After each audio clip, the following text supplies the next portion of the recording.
Standard Channel Intro. Part 1. The Hook and the Unspoken Truth. Hello, and welcome back to CareWise Seniors. Today we need to talk about a silent epidemic happening in homes all across the country. It doesn't come with a fever or a cough, but it can be just as debilitating. We're talking about caregiver burnout. Perhaps the scene is familiar to you. You're a spouse lovingly caring for the partner you've shared a lifetime with. Or you're an adult child juggling a career and your own family while also making sure your aging parent is safe and comfortable. You do it out of love. You do it because it's the right thing to do. You pour every ounce of your heart, your time, and your energy into this sacred role. But what happens when that deep well of compassion starts to run dry? When exhaustion is the first thing you feel in the morning and the last thing you feel at night? When the joy you once found in helping is subtly replaced by a flicker of resentment, followed by a wave of guilt? Today we are going to pull this topic out of the shadows and validate every single one of those feelings. We will explore what caregiver burnout truly is, how to recognize its insidious stages, and most importantly, equip you with practical, soul-tending strategies to protect your own well-being. Because the most important lesson in caregiving is this: you cannot pour from an empty cup. Defining burnout: an erosion of the spirit. So what exactly is caregiver burnout? It's so much more than just feeling tired. Think of it as a deep erosion of your spirit, a slow leak in your emotional reserves. It's a state of profound physical, emotional, and mental exhaustion that occurs when you are under prolonged, relentless stress without adequate support or time to recover. Unlike the daily stress we all experience, burnout is defined by three distinct dimensions. First, there is emotional exhaustion. This is the feeling of being completely drained, of having nothing left to give. It's a bone-deep fatigue that sleep doesn't seem to touch. Second, there is depersonalization, or what some experts call compassion fatigue. This is the most difficult one for caregivers to admit. It's when you begin to feel cynical or detached from the very person you are caring for. That flicker of resentment we mentioned, this is it. It's a protective mechanism your mind uses to create distance from the overwhelming emotional toll. And third, a reduced sense of personal accomplishment. This is when you start to feel like nothing you do makes a difference. You feel ineffective, and the purpose you once found in your role begins to fade, replaced by a sense of hopelessness. Let's make this real. Consider Sarah. She adores her husband, Tom, who is living with advanced Parkinson's. For the first 2 years, she was the model caregiver, organized, patient, and loving. But recently, something shifted. When Tom needs help getting up in the middle of the night, her first feeling isn't compassion. It's a flash of anger. This is immediately followed by crushing guilt. She starts thinking, "I'm a terrible wife. I don't have what it takes." Sarah doesn't realize that she isn't a terrible wife. She is a deeply loving wife who is experiencing burnout. The exhaustion, the resentment, the feeling of failure, it's not a reflection of her love. It's a reflection of her depletion. Part 3. The 3 stages of burnout. Recognizing the whispers. Burnout doesn't happen overnight. It's a slow, creeping process. By understanding its stages, we can learn to recognize the early whispers before they become a deafening scream. Stage 1. The stress phase. This is the beginning, where you're running on adrenaline. You might notice subtle physical signs, those dull, persistent headaches you blame on the weather. You find yourself reaching for a cookie instead of an apple for a quick energy boost. Your sleep is a little less restful. You might feel anxious or irritable, but quickly dismiss it, telling yourself, it's just a tough week, or I just need to get more organized. You're still pushing through, still feeling in control, but the foundation is starting to crack. Stage 2, the exhaustion phase. In this stage, the cracks begin to show. The chronic stress starts to take a toll. This is when the emotional exhaustion we talked about really kicks in. You feel tired all the time. Your friend calls for your weekly chat, and instead of a welcome break, it feels like another demand on your time. You start withdrawing from hobbies that once brought you joy. You might feel a growing sense of dread or hopelessness about the future. This is often when depersonalization begins, that feeling of resentment or emotional distance. You're no longer just stressed, you are fundamentally exhausted. Stage 3, the burnout phase. This is the state of full-blown burnout. You've hit the wall. You feel completely empty, and the reduced sense of accomplishment is overwhelming. You may feel like a failure, that you're not a good caregiver. Physically, your immune system may be compromised, leading to you getting sick more often. Mentally, you may experience severe anxiety, depression, or an inability to concentrate.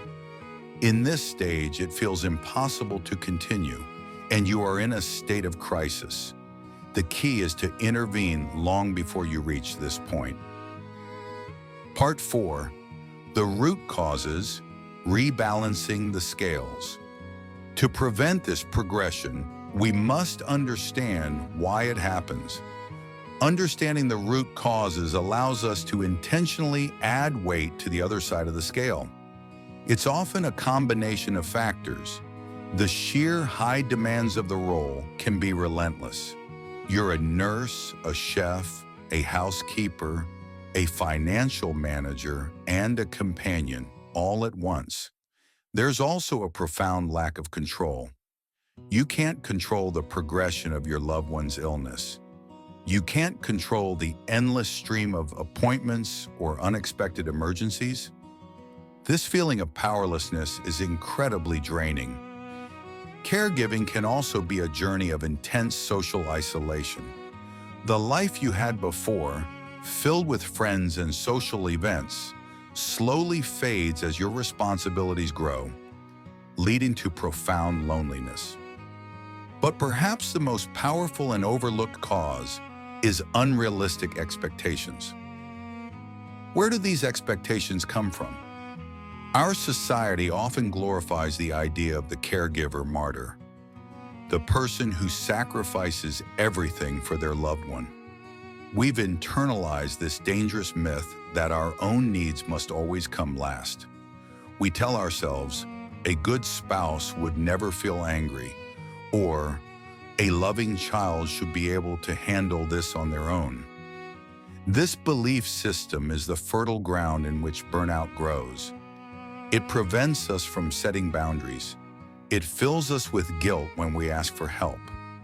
We must challenge this myth. True care is not about self-destruction. True care is sustainable. It honors the humanity and needs of both the person being cared for and the caregiver. Part 5, the 4 resets your path. Back to balance. The wonderful news is you are not powerless. You can intentionally add counterweights to rebalance your life. Let's call them the 4 resets. These are 4 areas where you can take small, consistent actions to refill your cup. Reset number 1, the physical reset. This is your foundation. It is non-negotiable. It's putting on your own oxygen mask first. Nutrition. Don't skip meals. When you're stressed, your body craves quick energy. but sugar and processed foods lead to a crash. Keep healthy snacks like nuts, fruit, or yogurt easily accessible.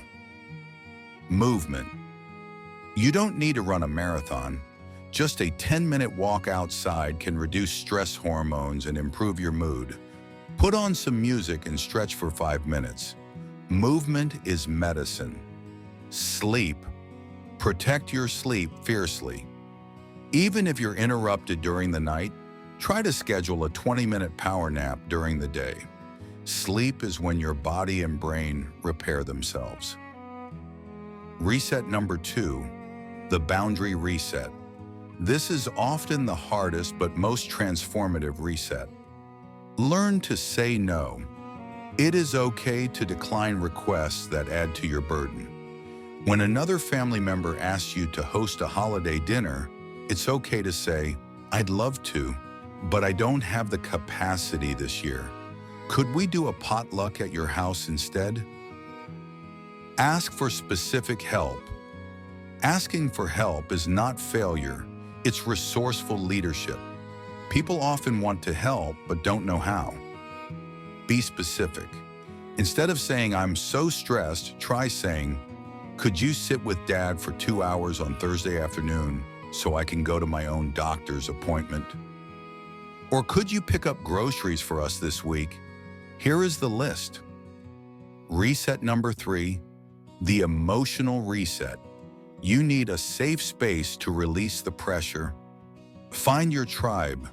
Join a caregiver support group, either online or in person. These are the only people who truly understand what you're going through. The validation of hearing someone say, "I feel that way too," is incredibly powerful. Consider counseling. A therapist can provide you with coping strategies in a confidential, judgment-free zone to process your complex emotions of grief, anger, and guilt. Reconnect with yourself. Do not let your identity as a caregiver erase all other parts of you. Make time, even just 30 minutes a week, for a hobby that you love. It reminds you that you are still you. Reset number 4, the mental reset. Your mind needs rest just as much as your body. Practice mindfulness. You don't have to meditate for an hour. Simply take 3 deep, intentional breaths when you feel overwhelmed. In through the nose, out through the mouth. This simple act can calm your entire nervous system. Spend time in nature. Even just sitting on a park bench for 15 minutes can lower stress and improve mental clarity. Hunt for the good. Actively look for small moments of joy, connection, or peace in your day. A shared laugh with your loved one. The warmth of a cup of tea. A beautiful sunset. This isn't about ignoring the difficulties. It's about not letting the difficulties eclipse the moments of grace. Part 6. Long-term resilience. The marathon mindset. Caregiving is almost always a marathon, not a sprint. Building long-term resilience is about shifting your mindset. Plan ahead. If possible, have conversations about future care preferences, finances, and legal documents like power of attorney before a crisis hits. Having a plan reduces future stress and uncertainty. Educate yourself. Learn about your loved one's condition. Understanding what to expect can reduce anxiety and empower you to be a more effective advocate for their care. Practice self-compassion. You will have good days and bad days. You will make mistakes. You will not be a perfect caregiver because perfect caregivers do not exist. Treat yourself with the same kindness and grace you so freely give to your loved one. The goal is good enough care that sustains you both, not perfect care that destroys you. Actively fight isolation. Schedule a weekly phone call or video chat with a friend. Protect that time as you would a doctor's appointment. Your social connections are your lifeline. Part 7. conclusion, and the call to legacy. If you are a caregiver watching this right now, please take a deep breath and hear this message. You are not alone. Your feelings are valid, and you are doing an incredible job. Caregiver burnout is real, it's serious, and it deserves to be acknowledged and addressed. Taking care of yourself is not a luxury. It is not selfish. It is the most essential and responsible act of your caregiving journey. It is the only way to ensure you can continue to provide loving, patient care from a place of fullness, not from a place of depletion. It allows you to preserve the most important person in this entire equation, you. We hope this video has given you a sense of validation, a deeper understanding, and a clear path forward. Please do not wait until you are in crisis. Start with one small reset today. Reach out for help. You are worthy of care too. Disclaimer: the information provided in this video is for general informational purposes only and is not intended as medical advice. Always consult with a qualified healthcare professional for any health concerns or before making any decisions related to your health or care. Call to action, host. If this video resonated with you, please give it a thumbs up and subscribe to CareWise Seniors for more supportive content. And please share it with other caregivers in your life who need to hear this message. And now for our community question. In the comments below, please share one small thing you will commit to doing for yourself this week. It could be a 10-minute walk, a phone call with a friend, or simply 5 minutes of quiet time. Your commitment could be the spark of inspiration that someone else needs to see today. Standard channel outro. Thank you for joining us on CareWise Seniors. Stay well, stay wise, and we'll see you in the next video.